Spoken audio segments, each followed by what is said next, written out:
কোরবানি করার আগে চারটি বিষয় আমরা মাথায় রাখবো। বলেন কয়টি? 1 নম্বর নিয়ত করা। বলেন 1 নম্বর। 2 নম্বর, আমরা যারা কোরবানি করব হালাল টাকা দিয়ে কোরবানি করব। কি টাকা দিয়ে?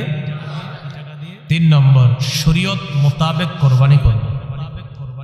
শরীয়ত মোতাবেক, আপনি মন মতো মানে শরীয়ত বলছে বিসমিল্লাহ বলতে, আল্লাহু আকবার বলতে, দোয়া পড়তে, না আপনি কইলেন আমি পড়বো না, কি হইছে না বললে, এরকম না। শরীয়ত যেভাবে বলছে ওভাবে। 4 নম্বর, আমরা কোরবানি যখন করব কাউকে দেখানোর জন্য করব না, আমি আল্লাহর জন্য করতেছি, ব্যাস। কয়টা কথা?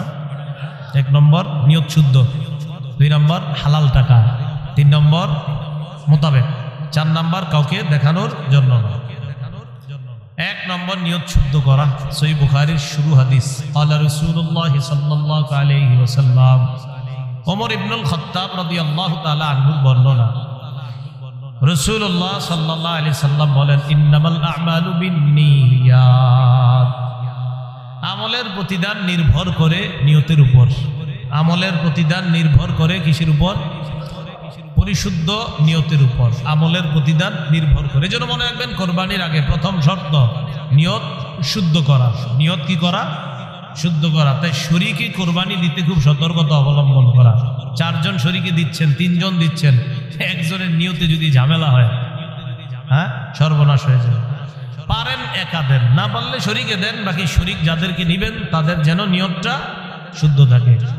একা দিলে একটা লাভ হইলো, নিয়ত ভালো হইলে এটাও আপনি জানেন, খারাপ হইলে এটা আপনি জানেন, আর কেউ জানবে না। টাকা হালাল কিনা এটা আপনি জানেন, আর টাকা হারাম কিনা এটা আপনি জানেন। যা হবার সব আপনার একার হবে। আর 4-5 জনে দিলে একজনের অর্থ যদি হারাম হয় তাহলে বাকিদের ওই কোরবানির মধ্যে ঝামেলা হয়ে যায়। কথা বুঝে আসছে? এই জন্য শরীক নির্বাচনে খুব সতর্কতা অবলম্বন করা। শরীক যিনি হবেন তার ইনকামটা যেন হালাল হয়, এই বিষয়গুলা খুব লক্ষ্য রাখা।